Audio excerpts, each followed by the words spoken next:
Okay, think about this for a second. What if a huge international conflict, one that everyone was talking about for days, was actually something else entirely? Like a really carefully planned operation with a goal much bigger than anyone realized at the time. Welcome to the Deep Dive. Today, we're going deep into that recent 12-day conflict between Iran and Israel. It all wrapped up with this, surprisingly fast ceasefire announcement. We've been digging through a whole stack of sources to try and figure out the hidden triggers, what the military actions really involved, the pretty surprising results, and what it all suggests for, the bigger picture geopolitically. Yeah, our goal here is really to cut through all the noise, the headlines, and give you the key insights, maybe some surprising facts straight from the source material. We want to give you hopefully a really solid understanding of what's clearly a very complex situation. We'll try to uncover the real motivations behind it all, the layers of deception, and there seem to be quite a few, and those unexpected power shifts that kind of define this moment. Okay, so let's jump right in. One of the really striking things coming out of the sources is this idea that it wasn't some sudden flare-up, not at all. This conflict, it seems, was actually a very calculated move by Israel, planned for months. The sources suggest preparations kicked off way back, maybe September, October even. Things like getting sabotage groups in place, assembling drones inside Iran. That completely changes the story, doesn't it? From a reaction to, a pre-planned offensive, it flips how we might think about who started what. Absolutely. And digging into that, the level of deception in the lead up is, it's pretty remarkable according to these accounts. The White House apparently played along. They seem to have let the Iranians think talks would just keep going right up until the Israeli attack hit on June 13th. The sources are calling this a deliberate ruse, designed purely for strategic surprise. Right, a ruse. And then here's where it gets even twistier. The IAEA, the International Atomic Energy Agency, the UN's nuclear watchdog. They played a really critical role, maybe a controversial one. It seems this sudden last-minute buildup of worry about Iran's nuclear program. It was apparently triggered by an AI system, Palantir system, called Mosaic. Yeah, and what's really telling about this Mosaic system, which, was originally built for counterterrorism stuff, is how it works. It doesn't just look at facts on the ground like inspectors finding something specific. Instead, it projects and infers and imputes motive, as the source puts it. It does this from just vast pools of data, social media, phone call patterns, you name it. And apparently from 400 million data points, it flagged this huge acceleration in Iran's nuclear program. And that became the pretext for the IAEA to pass that resolution condemning Iran on June 12th. Okay, wow. And here's where the sources suggest it gets really murky.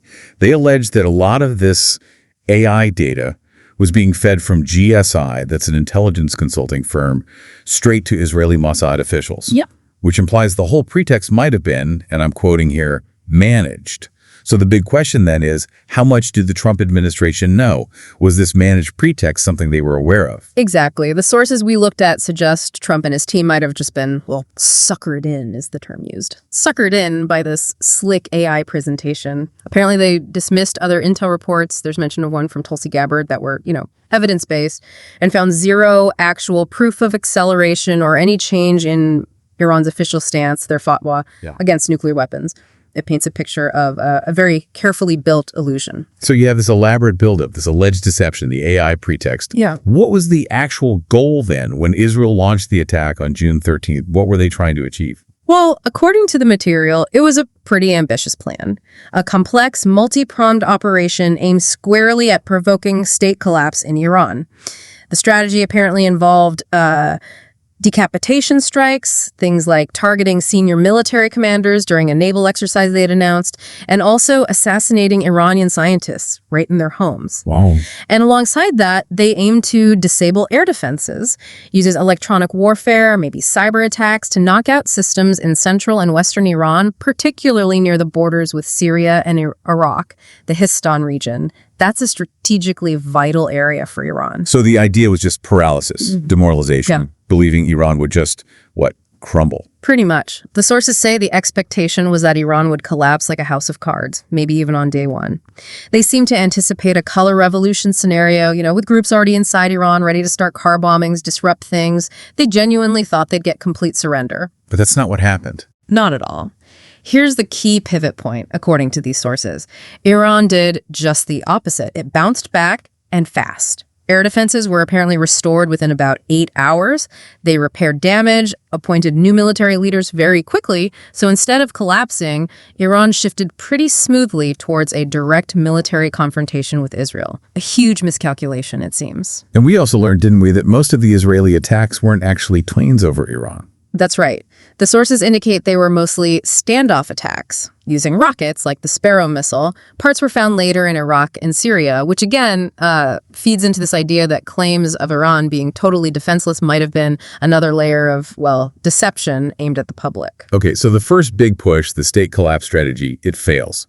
Iran holds firm, bounces back. But then the focus shifts, right? To the nuclear sites, Fordo, Natanz, Arak. Was this attack another surprise? Well, this is interesting. It seems this attack on the nuclear facilities was actually long planned. And what's more, the sources suggest the Trump administration gave Iran a heads up, maybe through Russian channels, maybe Swiss. A warning. Yeah. And the Russian advice to Iran apparently was basically just let it happen. Frame it as a sort of once and done thing. And Iran seems to have largely gone along with that. There was almost no indication of air defenses or guns firing during those specific strikes. It suggests a calculated choice, maybe, to absorb that particular hit. But then you get Trump's reaction. He claimed the sites were absolutely obliterated, called it an absolute success. He even doubled down, didn't he, on these pretty wild claims about Israeli agents confirming Fordo was completely destroyed. How does that square with reality, according to the sources? It doesn't seem to square very well at all. Digging deeper, the experts consulted by the source material paint a very different picture. They suggest the actual damage was, well, minimal. Apparently, Iran had taken precautions like filling tunnel entrances with soil to sort of cushion and absorb blasts. And the impact craters weren't consistent with the kind of massive bunker buster bomb, the GBU-57, that would be needed to truly destroy those deep facilities. Right. Reports cited indicate very little damage to Fordo and almost nothing to Natanz, where the centrifuges are buried like 60, 80 meters underground. So more performance than punch. Exactly. The sources basically conclude it was more theater than real. Okay, so if the nuclear sites weren't really taken out, what does that mean for Iran's program and for its relationship with the IAEA, especially after that AI pretext business? Well, Iran's supreme leader came out very clearly afterwards. The message was no surrender. And crucially, we will continue with enrichment. There are even strong suggestions in the sources that Iran actually moved enriched uranium out of Fordo before this telegraphed attack happened. Something like 450 kilograms now effectively lost to Western intelligence. Lost. So unaccounted for. Unaccounted for, yeah. And you couple that with the IAEA's alleged role in what the sources call the subversion of the program. Well, it seems the agency is now completely discredited in the eyes of Russia and China. The likely outcome: its expulsion from Iran, which would be a massive shift in nuclear oversight. So given Iran's surprising resilience, the limited actual damage to nuclear sites, why did Trump announce a ceasefire? What finally pushed it? Well, if you look at it from the other side, from Israel's perspective, the sources are pretty blunt. They were getting desperate. The initial plan failed. And meanwhile, they were taking serious hits from advanced Iranian missiles, including hypersonics. Their own air defenses, things like Iron Dome, were being used up rapidly. And key economic hubs, ports like Haifa and Ashdod, were heavily damaged. Israel was starting to, quote, go dead economically. They needed it to stop. They were apparently desperate for it to stop. So Trump's midnight announcement, it wasn't really a negotiated deal. No, the sources emphasize that. It wasn't a ceasefire with a proper framework or any kind of mutual agreement. It was simply an end of hostilities, a halt. And it came wrapped in very florid language from Trump, claiming everyone owed him thanks for his success. But the key distinction is it wasn't a peace deal. It was just stopping a fight that had become unsustainable, especially for Israel. Okay, stepping back then, looking beyond the 12 days themselves. Yeah. What are the deeper games being played here? What's the real end game on the bigger geopolitical chessboard, according to these sources? Well, the material suggests the fundamental goal for the U.S. and Israel hasn't changed. It's still regime change in Iran. There's this underlying belief that there's just no perfect guarantee.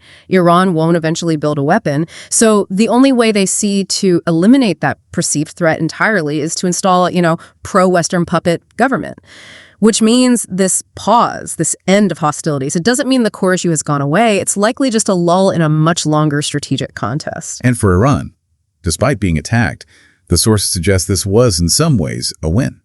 In some key respects, yes. The sources argue that the mystique of Israel has been completely broken by Iranian missiles. It exposed vulnerabilities, and internally, the conflict seems to have actually unified Iranians around their government and the supreme leader. It provided an opportunity, as one source puts it, for Iran to sort of re-energize the revolution, become more tough-minded, hard-nosed about its own path forward. A strengthening of resolve, maybe? What about the rest of the world? How did major powers like Russia and China react? That's notable, too. Both Russia and China apparently made absolutely solid statements condemning the attacks, calling the American, Israeli, and European aggression both illegitimate and illegal. The sources expect this strong stance to have a huge impact, particularly in the global south. It could reshape alliances, bolster challenges to, Western narratives and dominance. And what about inside the U.S.? Any fallout there? Yeah, the sources point to significant dissonance within the political system. You have magi populists, many voters who backed Trump specifically because he promised no more forever wars, now saying these actions weren't in America's interest at all. But in the interest of another state, meaning Israel. Exactly. That creates a fundamental breach, the sources argue. It suggests the White House making these sort of exaggerated claims about success is actually bad politics for talking to its own base. It highlights those internal divisions. There's also a point made about this being a wake-up call for Russia and China, right? Linking it to other incidents. Yes, that's a fascinating angle. The sources mention that this June 13th attack on Iran followed a similar kind of attack, a spider's web attack, they call it, on Russian strategic bomber bases just weeks before, using hidden drones. So you see this emerging pattern: decapitation, assassination, sabotage attacks by insurgents. And it raises a really stark question: is this the new future of Western warfare, a way to try and maintain dominance? Russia, which is mostly set up for conventional large-scale war, now finds itself facing this new kind of asymmetric, almost terrorist war that has huge implications for military thinking globally. And Iran's choice during the conflict, the sources mentioned they wanted to handle it themselves, didn't ask for help from Russia or China. That's right. The Russian president apparently indicated Iran didn't ask for help, that they wanted to fight alone, be self-sufficient. Perhaps, the sources speculate, because they still hope to negotiate directly with America down the line. China apparently had similar feedback ready to assist, but Iran declined. So was that a mistake, choosing to go it alone? Well, you have to wonder. Because while the Iranian president now apparently does want to reestablish negotiations with the United States, the sources strongly suggest the U.S. has no real interest in coming to a deal with the current Iranian government.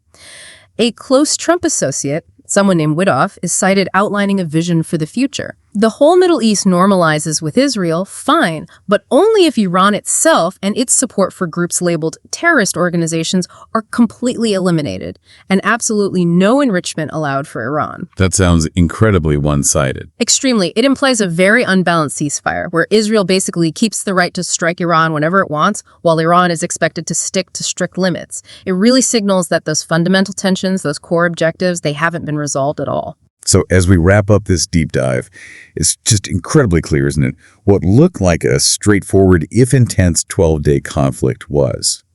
Well, it was anything but. We've peeled back layers of deception, uncovered surprising resilience where collapse was expected, and traced these complex geopolitical chess moves that go way beyond just the immediate fighting. It's a tangled web.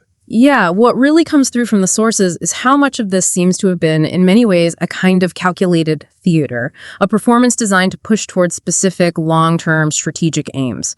And the material is pretty clear. This war isn't actually over. It's just likely to find another way of manifesting itself down the road. So what does all this complexity mean for you trying to make sense of world events in an era where information itself can be a battleground? Maybe consider this. In a world with sophisticated AI capable of generating pretexts and layers upon layers of deliberate deception, how do you even begin to figure out the real objectives behind major global events? And maybe more importantly, what might be the next wake-up call that forces us to rethink how international conflict even works?